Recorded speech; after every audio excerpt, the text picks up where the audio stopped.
Hataw Balita ngayon.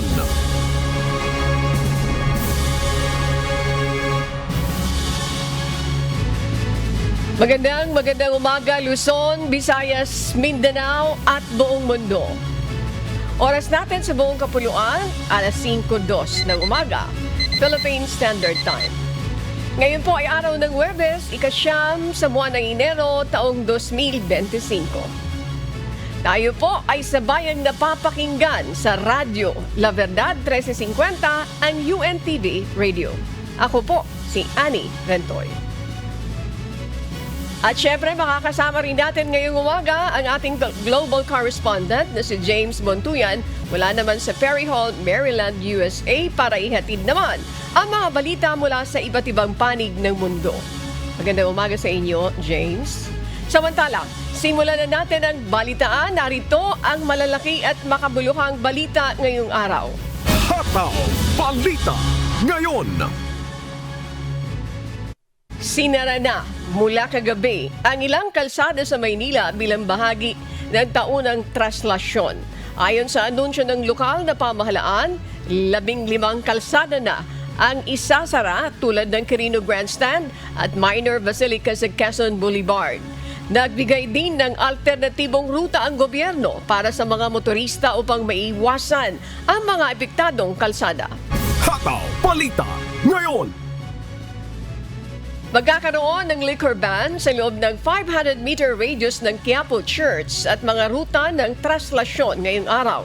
Ayon sa Executive Order No. 1 ni Mayor Honey Lacuna, layunin ng kautusan na mapanatili ang kapayapaan at kaayusan ng traslasyon kasama ang mahigpit na pagbabantay ng mga pulis at pagpapatupad ng gun ban mula January 8 hanggang 11. Mahigit 10,000 na unipormadong tauhan ang itatalaga sa prosesyon upang masigurado ang seguridad ng mga deboto.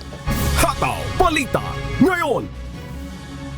Suportado ng 41% ng mga Pilipino ang impeachment complaints laban kay Vice President Sara Duterte, habang 35% ang tutol at 19% naman ang undecided. Ito ay batay sa SWS survey noong December 2024. Ayon sa survey, ang confidential funds issue at umano'y banta ng pangalawang Pangulo laban kay Pangulong Marcos ang pangunahing dahilan ng mga sumusuporta sa impeachment. Samantala, patuloy yung panawagan ng mga complainant na sana ay umpisahan na ang pagdinig sa impeachment ni VP Sara Duterte. Hataw Balita ngayon. Tatlong impeachment complaint laban kay Vice President Sara Duterte ang kasalukuyang nakabinbin sa Kamara kaugnay ng umano'y hindi tamang paggastos ng kanyang confidential funds. Kaugnay nito, nananawagan ang mga complainant at kanilang mga taga-suporta sa Kongreso na agad iproseso ang mga reklamo at ipasa sa Committee on Justice.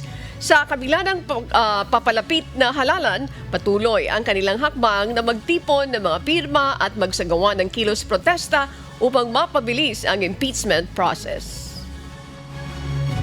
Andito kami, yung ating mga complainants para ma-push o ma-encourage na yung mga kongresista kasi sila yung kailangang bumoto sa as endorser nitong impeachment complaint. Hataw Balita ngayon.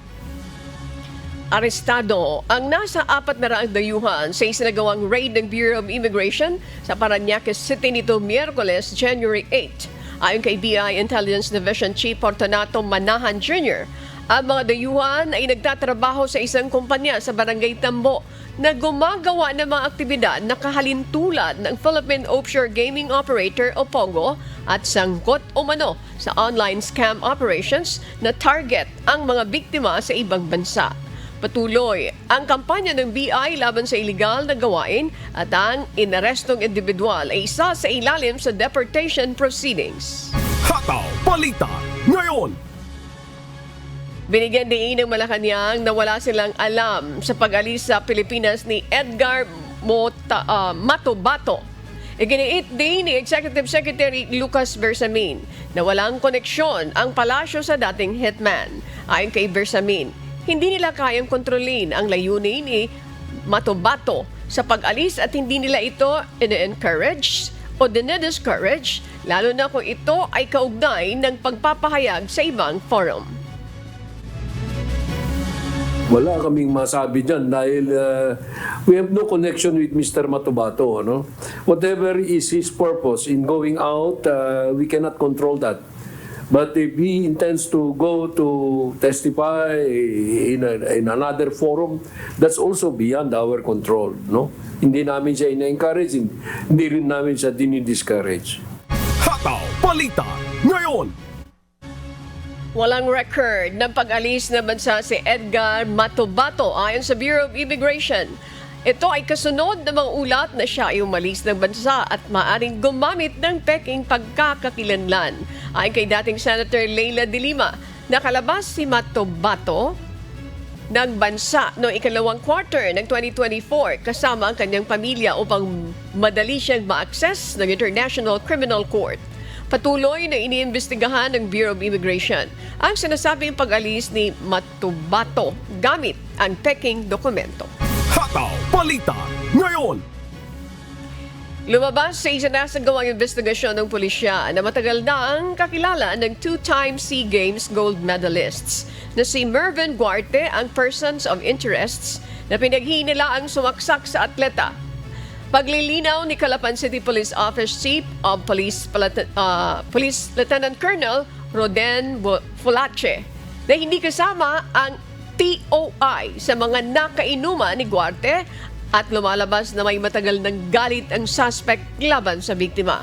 Ayon sa CCTV footage, isang tricycle driver ang POI na nakita sa eskinita patungo sa lugar ng krimen at umalis matapos ang ilang minuto. Nagpapatuloy ang manhunt operation ng pulisya upang mahanap ang POI. Siya lang po yung ating POI dito po sa Egypt. Hindi po kasama dun sa kainuman niya. Parang lumalabas po na matagal nang may galit po sa kanya yung tao. Hataw Balita ngayon. Ipinagbabawal ng Department of Agriculture ang pag-aangkat ng domestic at wild birds mula New Zealand matapos ang bird flu outbreak doon. Dahil dito, ang mga naturang poultry commodity ay pinakukumpiska ng DA sa kanilang quarantine authorities. Samantala, ang mga shipment na patungo na sa Pilipinas o nasa mga pantalan bago ang memorandum order ay tatanggapin pa rin kung kinatay ang mga hayop bago ang November 9, 2024. Hataw Balita ngayon. Umabot na sa 4.7 million metric tons ng bigas ang na-import ng bansa sa pagtatapos ng 2024 na pinakamataas sa kasaysayan ayon sa Department of Agriculture. Pinaniniwalaan ng DA na ang mataas na importasyon ay dulot ng mababang lokal na produksyon at pagbaba ng taripa sa imported na bigas, pati na rin ang mga mahigpit na aksyon laban sa rice smuggling. Mula sa 3.6 million metric tons noong 2023, tumaas ang rice importation ng 2024 upang matugunan ang pagbaba ng lokal na ani na mula naman sa 20.06 million metric tons noong 2023, bumaba sa 19.3 million sa nakaraang taon. As of December 31, 2024, yung dami ng bigas, imported na bigas na pumasok sa ating bansa ay 4.68 or almost 4.7 million metric tons. This 4.7 could also be reflective na hindi na or very limited na yung smuggled rice at nare-report na siya dahil wala na nga insentibo, mababa na yung taripa at mahigpit na doon sa pagtingin sa smuggle. Hataw Balita ngayon. Naghain ng petisyon ang Light Rail Manila Corporation para sa dagdag pasahe sa LRT-1 bilang bahagi ng kanilang periodic fare adjustments. Ayon kay Jackie Gorospe ng LRMC, ilalahad nila ang detalye ng panukala sa public hearing na gaganapin naman sa Pasay City ngayong araw, January 9. Samantala, mariin namang tinutulan nagbagong alyansang makabayan ang 7 pesos at 48 centavos na average fare hike na anilay magdaragdag ng pasanin sa mga commuter. Hataw Balita ngayon. Sa pagpasok ng taon, simula na rin ang pagtaas ng contribution para sa mga miyembro ng Social Security System o SSS. Pero ayon kay Senator Sherwin Gatchalian, maaaring hindi na kailangan ang pagtaas ng contribution kung makukolekta ng SSS ang 93 billion pesos na utang ng ilang employer. Plano magsagawa ng investigasyon ng Senado upang tuklasin ang mga isyu na hindi pagkolekta ng utang, gayon din ang ilang mga reklamo sa mababang pensyon ng SSS.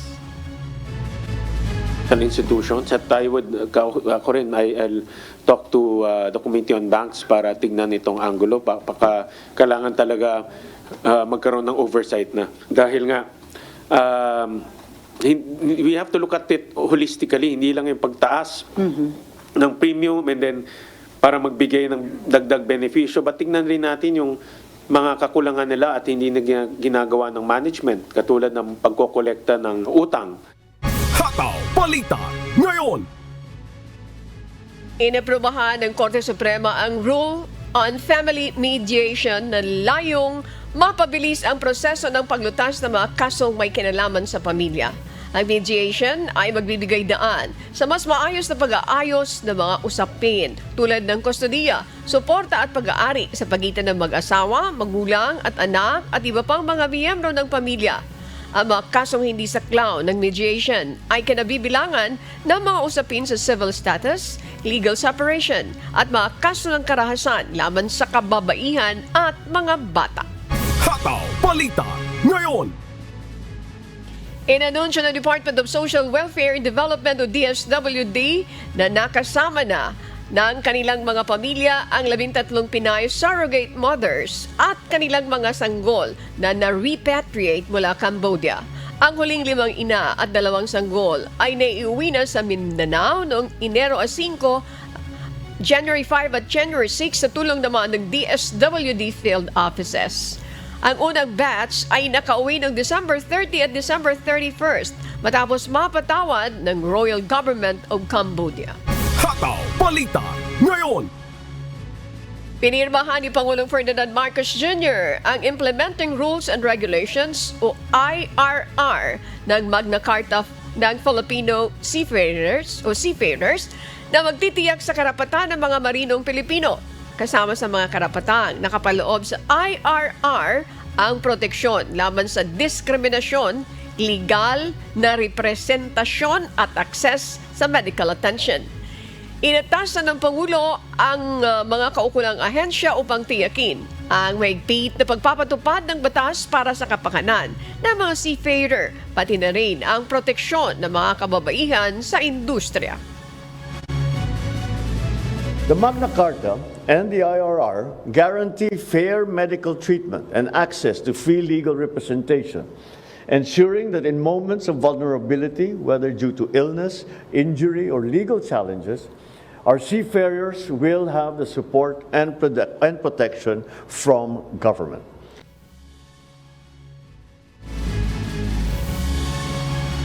Hataw Balita ngayon.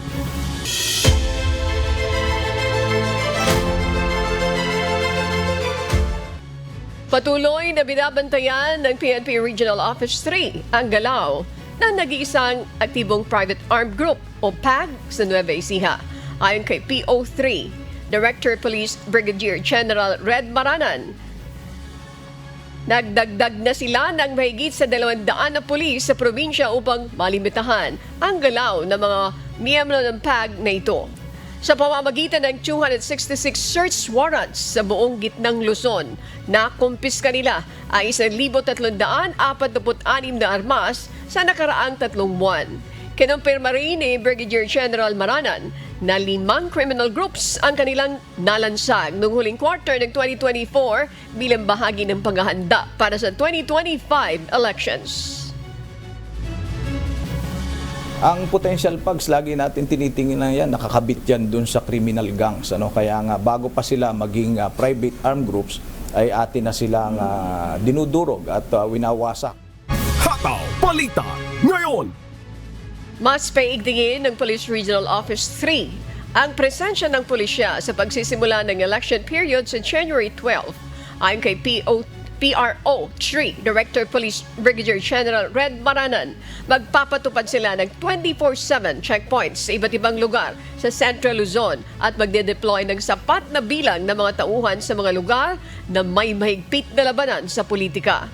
Dagdag pa niya, ang mga lokal na PAGs sa Nueva Ecija ay halos na monitor na at ang mga baril ng mga ito ay halos nakuha na. Tayo ay tumatalima sa kautusan ng ating Chief PNP, General Marbil, na mas paigtingin pa ang police presence sa lahat ng mga lugar, sa lahat ng mga kakarsadahan. Kaya tayo sa Pro3 ay naglagay ng 24/7 checkpoints. Yung COMELEC checkpoint ay naplano na natin kung saan natin sila ilalagay. Hataw Balita ngayon. Inaprubahan ng Commission on Elections sa COMELEC ang exemption ng Department of Social Welfare and Development mula sa 45-day spending ban kaugnay ng 2025 midterm at Bangsamoro parliamentary elections. Kasama sa exemption ang 28 programs, kabilang ang kontrobersyal na AKAP at Pantawid Pamilyang Pilipino Program for Peace na may pondo na aabot sa mahigit 38 billion pesos. Ipinagbabawal naman ng COMELEC na makita ang sinumang politiko o kandidato sa pamamahagi ng ayuda at ang hindi pagsunod sa mga kondisyon ay magdudulot ng kanselasyon na exemption at posibleng kasong diskwalifikasyon. Isa sa pinaka-importante na ating sinulat ay dapat walang politiko o kandidato present during the distribution ng mga ayuda na to, regardless of the name of the ayuda, regardless of the nature, regardless of the form. Hataw Balita ngayon. Inamin ng Philippine National Police na may natatanggap silang mga ulat tungkol sa ilang politiko na sangkot sa ipinagbabawal na gamot. Ayon kay PNP Drug Enforcement Group spokesperson Police Lieutenant Dave Malang, maingat ang kanilang proseso ng verifikasyon at validation sa mga natatanggap na impormasyon, lalo na ngayong papalapit na ang halalan. Nananawagan din siya sa publiko na agad i-report ang anumang impormasyon tungkol sa politikong sangkot sa kalakalan ng iligal na droga. Talaga pong binabalidate po yan kasi alam naman po natin din talaga din na marami po yung paninira lalo na pag election period talaga. Again, we are still validating for more information sa magbibigay pa sa atin sa PNP at kung ano man po ang meron pa tayo sa ngayon. Hataw Balita ngayon. Tiniyak ng Department of Health na hindi kailangan ng lockdown o pagsasara ng border ng bansa kaugnay ng pagtaas ng kaso ng human metapneumovirus o HMPV sa ilang bahagi ng China. Ayon kay DOH spokesperson Assistant Secretary Albert Domingo, mas mababa pa rin ang bilang ng mga kaso ng HMPV sa China kumpara noong 2023. Inilarawan ni Domingo na ang HMPV ay isang kilalang virus at hindi katulad ng COVID-19 kaya hindi na kinakailangan ng mahigpit na hakbang tulad ng lockdown. Hataw Balita ngayon. 63% o 17.4 na milyong pamilyang Pilipino ang nagsasabing sila ay mahirap batay sa pinakabagong SWS survey ng December 2024. Ito na ang pinakamataas na porsyento mula noong November 2023. Sa naturang survey, 11% ang nagsabing nasa borderline sila ng mahirap at hindi mahirap, habang 26% ang itinuturing ang kanilang pamilya na hindi mahirap. Isinagawa ang survey noong December 12 hanggang 18, 2024 sa 2,160 na adults sa bansa. Hataw Balita ngayon.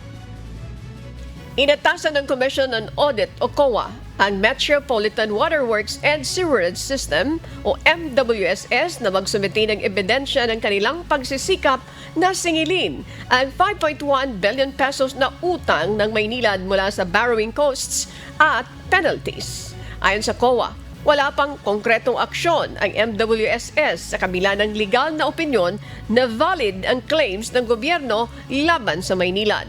Bunsod nito, pinayuhan ang MWSS na makipag-ugnayan sa Office of the Government Corporate Council o GOCC upang mabawi ang gastos ng ahensya at maipagpatuloy ang singil sa concession fees.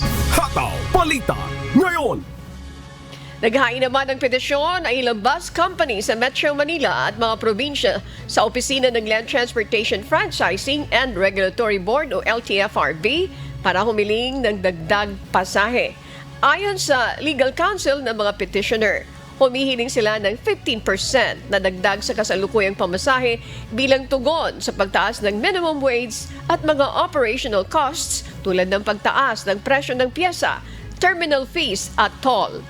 Wala pa namang desisyon ang LTFRB kaugnay dito at muling magsasagawa ng pagdinig sa February 12 upang mas maipaliwanag ng mga bus operator ang kanilang petisyon. Briefly, ang hiningi lang namin is 15% additional on the present rate ngayon. So parang kung ang rate natin, example ay 40 pesos, 15% of that idagdag. So magiging ganun. So yun lang aming hiningi. Hataw Balita ngayon. Nais mabigyan linaw ng Land Transportation Franchising and Regulatory Board o LTFRB sa mga Transport Network Company o TNCs kung totoong ibinabawas nila sa kanilang mga driver ang mandatory 20% discount sa mga senior citizen, estudyante at persons with disabilities. Ito ay kasunod ng reklamo ng grupo ng mga driver na laban sa TNVS sa Grab Philippines na umano'y 100% kinakaltas sa kita ng mga driver ang naturang diskwento. Panawagan ng grupo i-refund ang mga nawalang kita ng mga driver wala sa discount na ipinasa sa kanila. Binigyan naman ng LTFRB ng 7 araw ang mga TNC upang magsumite ng kanilang position papers at kung hindi nila ito susundin, maaari silang mawalan ng prangkisa. Yung 7 days po, lahat po ng ating mga TNCs ay minamandato po ng board na mag-submit po ng kanilang position paper o yung tinatawag po na memorandum para po maliwanagan po yung board patungkol po doon sa reklamo po ng 20% discount kung sino po ba talaga yung magbibigay ng mandated discounts natin. So operator driver po ba o yung ating mga TNCs? Hataw Balita ngayon. Makababalik na sa bansa ang 220 overseas Filipino worker na nakulong sa United Arab Emirates matapos silang pagkaluman ng pardon ni UAE President Sheikh Mohammed bin Zayed Al Nahyan.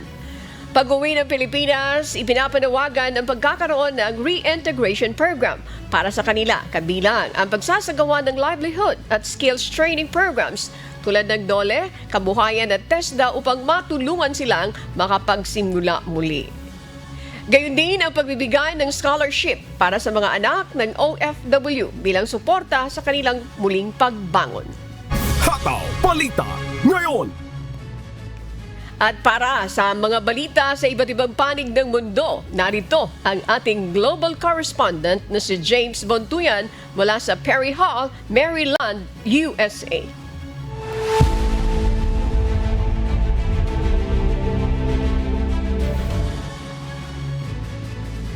Sa ating mga kabayan sa buong mundo, sa isang press conference sa Mar-a-Lago, ibinunyag ni incoming United States President Donald Trump ang kanya mga plano para sa enerhiya, teritoryo at bagong kritisismo sa justice system habang naghahanda siyang umupo muli sa White House. Ito ang humahataw na balita ni Era Angeles. Hataw Balita ngayon. Inihayag ni US President Donald Trump ang intensyong bawiin ang offshore drilling ban na ipinatupad ni President Joe Biden. Nangako siyang ibababa ang presyo ng enerhiya sa pamamagitan ng mas maluwag na regulasyon. Binalikan din ni Trump ang usapin ng Greenland at Panama Canal na nais niyang mapasakamay ng Estados Unidos. Hindi niya itinanggi ang posibilidad ng paggamit ng militar o ekonomiya para sa layuning ito. Dagdag pa ni Trump, hinangad din niyang gawing bahagi ng Amerika ang Canada sa kabila ng pagtutol nito. Inatake rin niya ang Department of Justice at tinawag itong bahagi ng Deep State. Pinuri naman nito ang desisyon ni Florida Federal Judge Eileen Cannon na harangin ang ulat ng Special Counsel na si Jack Smith tungkol sa classified documents case. Nagbanta naman si Trump ng matinding aksyon sa Middle East kung hindi maibabalik ang Israeli hostages. Kasabay nito, binatikos din niya ang paggamit ng windmills na aniyay hindi epektibo at nakasisira sa kalikasan. Era Angeles, humahataw sa balita ngayon. Hataw Balita ngayon. Isang malaking banta sa ekonomiya ng Estados Unidos ang ginugol ng mga pag-uusap sa pagitan ng mga manggagawa sa pantalan at mga port operator na naglalayon ng mas mahigpit na regulasyon laban sa automation. Samantala, tumbaas naman ang bilang ng job openings sa United States nitong Nobyembre. Ito ang aking humahataw na balita. Hataw Balita ngayon. Nagbabanta ang 45,000 dock workers sa East at Gulf Coast ng Estados Unidos na mag-strike dahil sa planong pagpapalit ng automation sa kanilang mga trabaho. Itinigil ang naunang welga noong Oktubre matapos magkasundo ang union at mga kumpanya sa 62% na pagtaas ng sahod sa loob ng 6 na taon. Ngunit kailangan aprobahan ng mga miyembro ng union ang pinal na kontrata bago maranggap ang mas mataas na sahod. Muling nagpapatuloy ang negosasyon sa pagitan ng International Longshoremen's Association or ILA at US Maritime Alliance tungkol sa automation. Ayon kay Dennis Daggett ng ILA, ginagamit ang automation para makatipid at mapalaki ang kita ng mga kumpanya, hindi dahil sa pagiging mas epektibo nito kumpara sa mga tao. Sinabi naman ni President-elect Donald Trump na hindi dapat palitan ng makina ang mga trabahador dahil magdudulot lamang ito ng mas malaking perwisyo kumpara sa natitipid na pera. Kung matatagal ang strike, inaasahang mawawala ng kita ang bansa na aabot ng 500 million hanggang 2 billion US dollars kada araw. Samantala, tumaas ang bilang ng job opening sa Estados Unidos nitong Nobyembre ayon sa Labor Department. Umabot na sa 8.1 million na pinakamataas simula Pebrero kahit mas mababa kumpara sa mahigit 12 million noong March 2022. Tumaas ang job opening sa mga sektor ng professional and business services at finance and insurance habang bumaba naman sa information industry.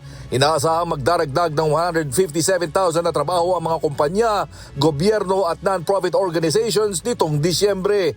Ayon sa mga ekonomista, ang pagtaas ng job openings ay nagpapakita na nananatiling matatag ang labor market sa US. Sinabi naman ni Robert Frick, ekonomista sa Navy Federal Credit Union, na maraming employer at empleyado ang nag-aabang sa magiging epekto ng mga patakaran ng susunod na administrasyon. James Bonduyan, humahataw sa balita ngayon. Hataw Balita ngayon. Nanindigan ng Hamas na ituloy ang kanilang kahilingan na wakasan ng Israel ang mga operasyon sa Gaza bilang bahagi ng anumang kasunduan para sa pagpapalaya ng hostages. Ito ang humahataw na balita ni Chris Fugaban. Hataw Balita ngayon. Tinututukan ngayon ng Hamas at Israel ang usapang pangkapayapaan sa pamamagitan ng mga tagapamagitan mula sa Qatar at Egypt. Muling nabuhay ang negosasyon matapos ang pag-aalok ng Hamas na palayain ang mga natitirang mga bihag, ngunit ilagyan nila ng kondisyon ng Israel na tapusin ang digmaan at umalis mula sa Gaza. Pinalaga ng Hamas ang pahayag na US President-elect Donald Trump na magpapataw ng matinding parusa kung hindi maililigtas ang mga bihag bago ang kanyang inaugurasyon sa January 20. Ayon kay Hamas official Osama Hamdan, hindi makatarungan ang mga pahayag ni Trump at dapat mas maging diplomatiko ito. Sa kasalukuyan, nagbigay ang Hamas ng listahan ng 34 na bihag na maaaring palayain sa unang yugto ng kasunduan.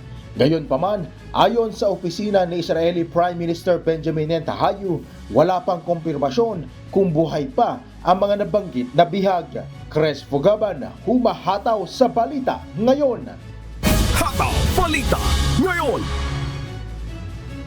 At yan po mga kababayan, ang mga balita mula sa iba't ibang panig ng mundo, mula dito sa napakalamig na bahagi ng Perry Hall, Maryland, USA. Ako po si James Bonduyan, magandang araw po sa inyong lahat.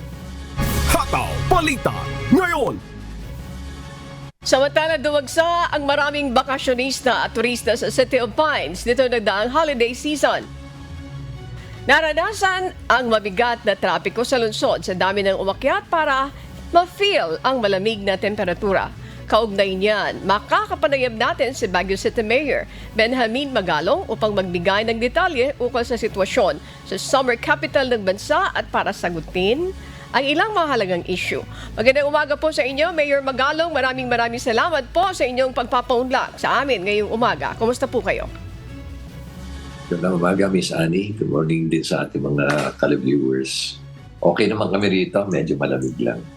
Maraming salamat po. Kumusta po ang turismo sa City of Pines, lalo na po itong nagdaang holiday season, Mayor?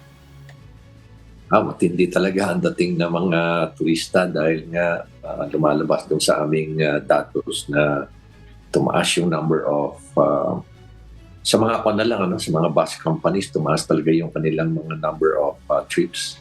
Dati-rati during the holiday season o ganitong mga panahon, 800 buses a day. Pero ngayon, umaabot pa nga sila ng 900 buses a day. Kaya talagang matindi talaga yung pagtaas.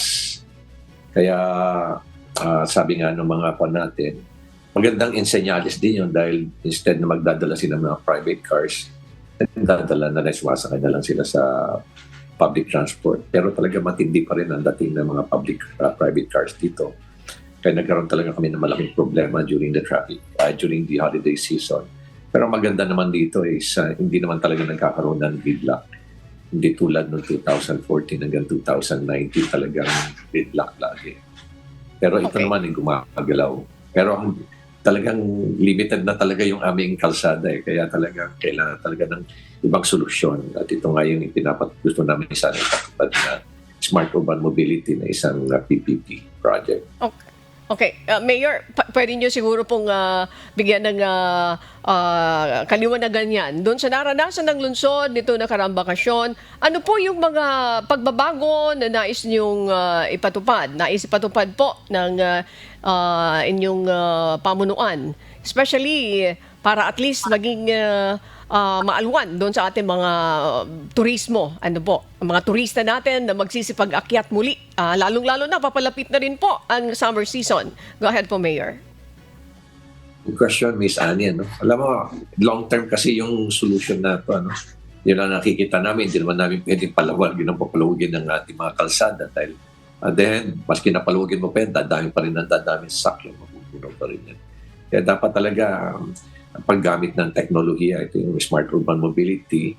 Isa yung ating itong ang proponent natin, ito rin yung grupo ni Mr. Manny Pangilinan, partnering with the ST Engineering. Ang ST Engineering is the company that's managing yung smart mobility ng urban mobility ng Singapore. They also would like to invest in the city of Baguio. Kaya yung sistema sa Singapore, halos ganon din yung sistema na gusto nilang ipatupad dito. Pero kailangan dumaan pa yan sa PPP process. Kaya nandun na kami sa ongoing na negotiation stage kami. Halos tapos na namin negotiation. So, represent natin sa City Development Council at sa City Council para sa approval bago magkaroon ng comparative challenge o yung tinatawag natin Swiss challenge. So, mahabang proseso pa. Pero yun lang nakikita namin. Artificial intelligence should be used to address the traffic mobility at the same time. Yung entire mobility ng buong Baguio City, like for example, parking, pati na rin yung public transport management, ito na rin yung pati yung law enforcement. So maraming very comprehensive yan na Miss Annie, kaya talagang yan ang paraan para talaga ma-address yung traffic dito, even during special events of holiday. Okay. Mayor, this time naman, matanong namin kayo yung paghahanda ng Baguio City Government. Ano po? Para dito sa nalalapit na pagdiriwang ng inaabangang Panagbenga Festival 2025 po. Talagang malaking event to ulit. At sa ngayon, kukunti na lang yung mga turista rito kaya napakaganda ng aming traffic dito ngayon. Pero pag dumating na yung mga turista ulit from February, in fact, nag-launch na kami ng Panagbenga. Yung parang groundbreaking o launching ng Panagbenga last Monday para lang as sort of a teaser. Kaya we're expecting more. Kaya ito ngayon na pinapag-aralan uli namin. Kaya wala naman kami ganong babaguhin sa aming safety, traffic plan, pati na rin sa aming security plan. Kasi effective naman yung mga previous years. Siguro may tweak lang namin ng konti. Tinitingnan namin kung paano pa namin ma-improve lalo. yung aming traffic situation dito. But we're ready. We're very much ready. Opo, speaking of the traffic, Mayor, am I right na banggit nyo yung audible traffic lights sa Baguio City? Sino po yung magpopondo nito at mayroon na ba tayong ordinansa patungkol dito, Mayor Magalong? Miss Annie, wala akong nababanggit niya. Nagulat nga ako na meron ko rin nababanggit sa akin na audible traffic lights. Pero kung ganun lang, traffic lights lang yan, it will not solve the problem sa Baguio City. Kailan talaga yung comprehensive solution. At ito nga yung Smart Urban Mobility System. Very similar to what is being implemented in Singapore. Okay. Thank you for that. At this point naman po, makumusta namin kayo tungkol doon sa green covers na Baguio. May mga nagsasabi na nangongonti na raw ang natural resources sa lungsod dahil sa mga itinatayong gusali, mga hotels, mga condominiums sa syudad. What can you say about that? Well, meron naman kaming urban greenery project namin. This is actually a program na pinapatupad namin. 4 months ito na program. Ito yung Saling Festival. We started in the month of July, lalo-lalo na during the rainy season. Kasi pinakamaganda talaga magtanim yan. And every year, ginagawa namin yan. Nilaunch namin yan in 2020. Nilaunch namin yan during the pandemic. At we're planting about almost 8,000 to 9,000 trees every year. And we're working closely with the other private sectors din, mga CSOs, mga schools, para madagdagan palalo. Pero pinakamaganda talaga is to really plant all these trees. Hindi mo naman pwedeng isaturate, according to tree experts. Hindi mo naman pwedeng isaturate talaga ng puro pine tree. Otherwise, parang pinabibigyan mo lang ng pagpiyastahan ng bark beetle. Ito yung peste na talagang kinakain niya yung bark ng mga pine trees. Kaya nakikita niyo siguro may mga pine trees na in a group of greenery, makikita mo may brown na pine tree. Ito yung kinain na ng bark beetle at nakakalungkot nga na hanggang ngayon wala pang lunas ito. So ito yung peste na talagang nananaig dito sa syudad ng Baguio. Kaya nga sabi ng mga tree experts, you can keep on planting pine trees. Meron density dapat yan. And you have to mix it para ma-confuse din yung bark beetle. Mix mo with endemic trees. So, ito nga, tinitingnan namin. Kailangan rin kasi ng technology to really measure yung green cover at the same time open spaces as against built-up areas. Kasi ang standard talaga for a rural environment to make it livable, dapat 25-75, meaning 75% should be green and open spaces as against 25% built-up area. Pero sa syudad ng Baguio, 34% na kasi. Nasa 34% na kami. So, kailangan naming pagtutukan talaga yan para to bring it back to 75-25. But it is a big challenge considering the fact na alam mo naman dito sa Baguio, marami na naging private land. Sabi na nga ng batas mismo na the owner of that land, the holder of that title, can use and abuse his land. Sabi nga nung batas yan. No? Kaya talagang challenge talaga na pigilan mo yung urban planning, pigilan mo yung pagtatayo ng mga construction at infrastructures at siyempre yung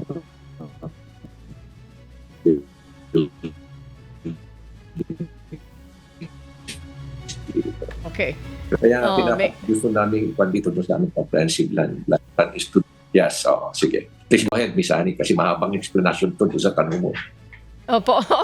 Mayor, tungkol doon sa problema sa basura po, may tanong ko na rin po ito. Ano yung mga hakbang na ginagawa nyo para mabawasan ng gusto ang waste generation dyan sa lungsod? Magandang katanungan din yan. Now, we're pursuing yung aming, we already abandoned yung waste-to-energy project namin. And instead, we have already shifted to WTR, ibig sabihin ito, waste to resources. We're not treating waste as a waste, but we're treating waste as a resource. Kaya nga, ito na yung programa namin ngayon, yung circular economy. At we're working closely with the United Nations Development Program para maipatupad itong kwan. At yung circular economy, may 10 R's yan 10, tapos yung letter R. Ito yung reuse, recycle, reduce, yung mga konsepto na yun. Remanufacture. At meron din kami tinayo na aming Black Soldier Fly Facility para ito yung mga paglalagyan namin ng mga food waste. As much as possible talaga, kailangan talaga sa segregation pa lang point, Ibig sabihin, doon sa household pa lang, i-segregate na yung food waste. Ang problema kasi, paano i-dispose yung food waste? Kaya tinayo namin ang aming Black Soldier Fly Facility para doon namin dadalhin yung aming para kainin ng mga larvae. So nagtatayo pa kami yan, nagpropagate pa kami yan para itayo namin sa iba't ibang mga barangay. With that, we'll be able to significantly reduce our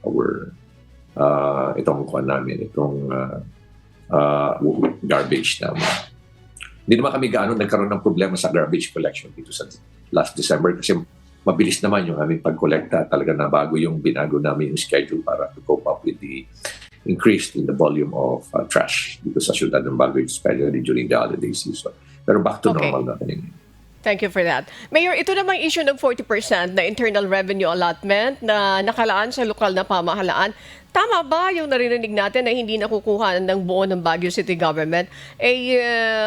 Magkakaroon daw po ba kaya ng dialogue sa Department of Finance po? Just to clarify, Ms. Annie, hindi lang Baguio City. It's the entire local government network.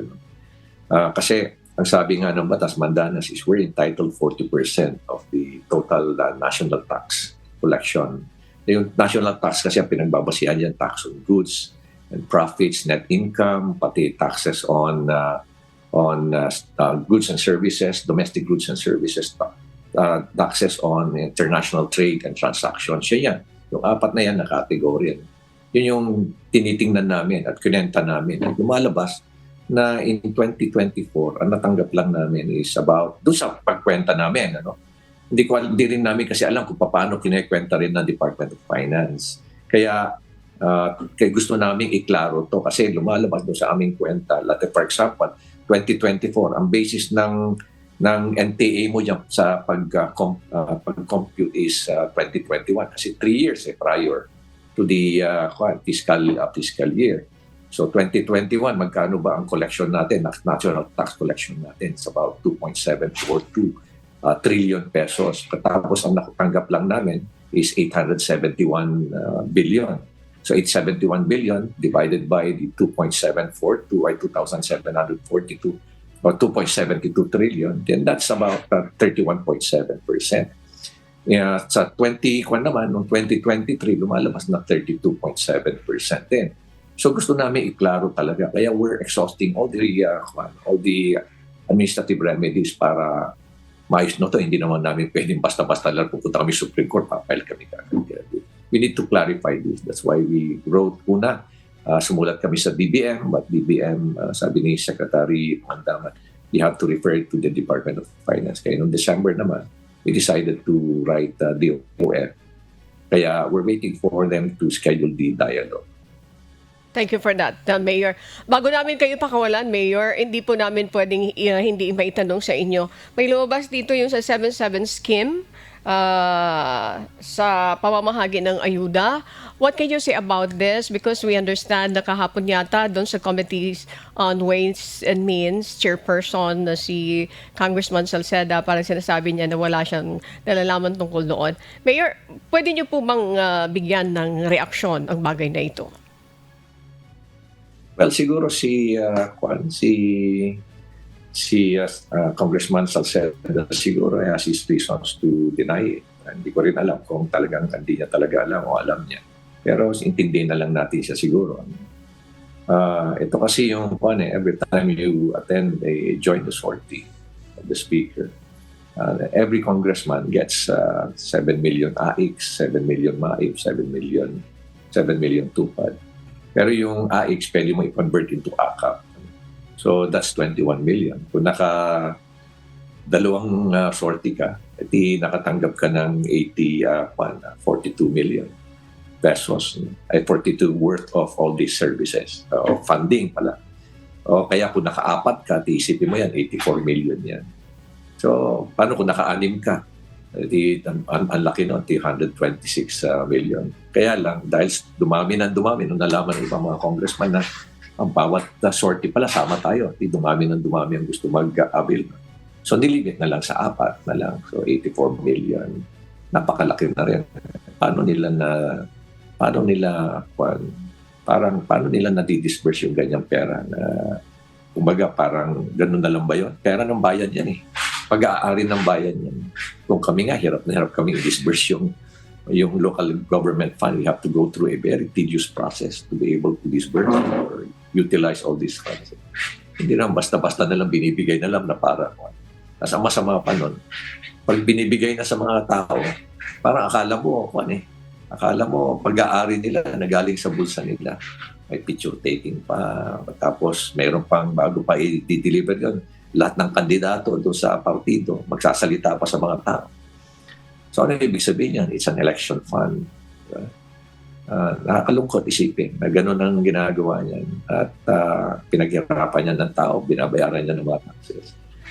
Kaya kailangan talagang ayusin na. Tuntuan naman ako dahil inaayos naman ni Secretary Rex Gatchalian. Pinagbabawal na. At the same time, pati na rin si Presidente, talagang naalarma na rin. Kaya nga, bago i-release yung AKAP pa na 26 billion this year, magkakaroon na talaga ng matinding provisions or guidelines. And if I'm not mistaken, even the COMELEC po, na-mention din nila na may spending ban, pero exempted sila, and may condition din po na yung mga politicians are not allowed to be seen during the distribution. Any reaction to that po, Mayor? Dapat naman, Miss Annie, dapat lang. Hindi mo pwede parang palabasin mo, bakit ka nandun? Di ba? Katulad ko, pag ako nagpunta, mayroong payout.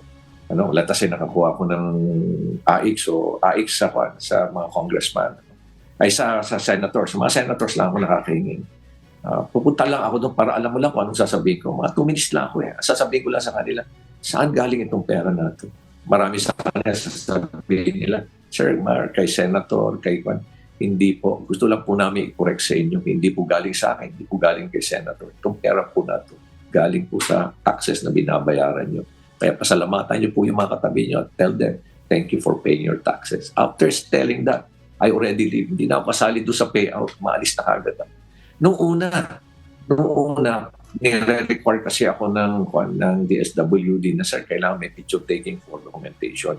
Kaya yung first 10 na bibigyan, kailangan abutan ko yung 5,000, yung payout. Pero nung later on, sabi ko, hindi na kailangan siguro ako dyan. Ayaw ko na masyado. Parang napakatrapo ko na pag ganyan. Hindi na ayaw ko na sumama dyan, sabi niya. Kaya ganun na lang ginagawa ko. Pero yung iba, gusto nila, sila talaga. Ipag-away pa doon sa mga regional directors na dapat sila magbigay. Pinagsasabihan na nga sila ng mga regional directors, sir, hindi na po pwede. And this is not only happening in my city, this is also happening in other localities as well. Okay, Mayor, continue standing for the truth. Maraming salamat. At this point po, ano yung reminders nyo sa lahat ng ating mga kababayan, especially yung mga constituents nyo po diyan sa Baguio City? Sa ating po mga kababayan sa siyudad ng Baguio, pagpasensya niya na po, talagang matindi po yung traffic sa siyudad at alam ko po na tumataas yung ating local irritability. Ganun din po kami, pati na pamilya ko talagang nagko-complain na rin. Pero ginagawa po namin lahat ng paraan para talaga maayos po na ito. And the only way to do that is the use of technology po. Sana po maintindihan niyo at tuloy-tuloy po yung aming pagkakandak po ng mga public consultations, public engagement, para po malaman niyo po talaga yung katotohanan at hindi po yung mga kasinungalingan na kinakalat po ng iba't ibang mga tao. Maraming salamat po sa inyo lahat. Thank you very much, Miss Annie, for having me today. Maraming salamat po sa inyong oras, Baguio City Mayor Benjamin Magalong. Magandang umaga po. Keep safe. Ano din po kayo. Bye po.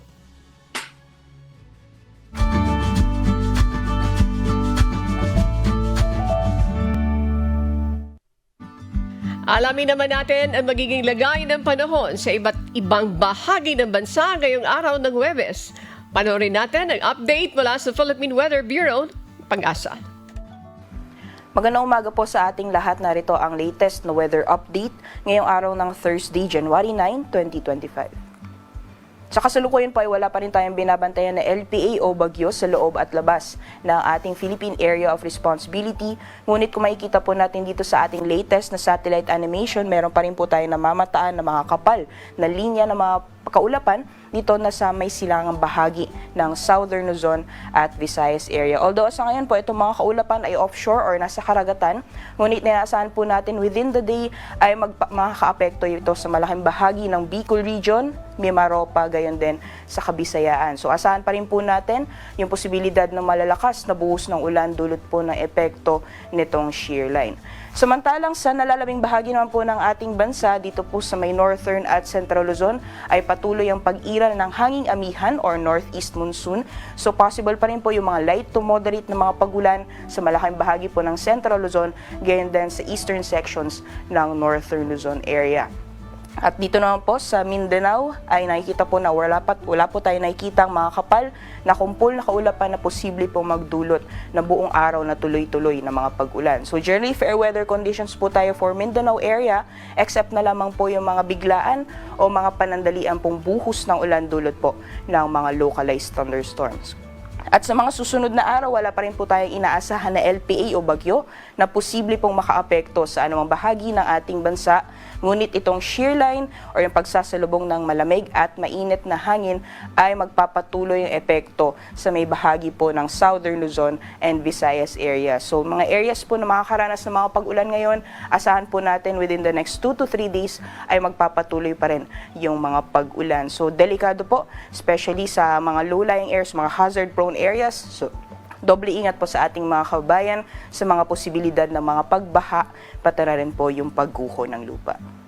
Para sa kalagayan po ng ating karagatan, wala po tayong gale warning sa ngayon, ngunit iba yung pag-ingat pa rin po sa mga planong pumalaot sa mga dagat baybayin po ng northern at or eastern sections ng Luzon area dyan po hanggang sa may eastern sections ng Visayas. So asahan pa rin po natin yung mga katamtaman hanggang sa maalon po na karagatan at inaasahan po natin possible bukas ay makakaranas po ulit ng surge or lakas ng epekto ng amihan. So maaaring maranasan po ulit yung matataas mga pag-alon lalong-lalo na po sa may hilagang dagat baybayin ng Northern Luzon dyan po sa may Batanes. So possible po mamayang hapon ay magtaas po tayo ulit ng gale warning sa may bahagi po ng Batanes or Babuyan Islands dahil po sa epekto nitong amihan. Sunrise po natin ngayong araw ay 6:24 a.m. Sunset naman ay 5:43 p.m. Para sa karagdagang impormasyon, bisitahin lamang po ang aming social media accounts at ang aming website pag-asa.ust.gov.ph.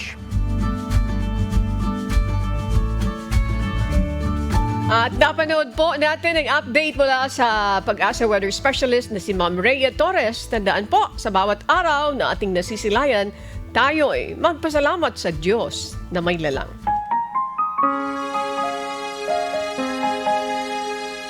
At sa aming ibabahaging mga salita ng Diyos na ating sandigan, mula sa awit 111:10. Ang pagkatakot sa Panginoon ay pasimula ng karunungan. May mabuting pagkaunawa ang lahat na nagsisisunod ng kanyang mga utos. Ang kanyang kapurihan ay mananatili magpakailanman.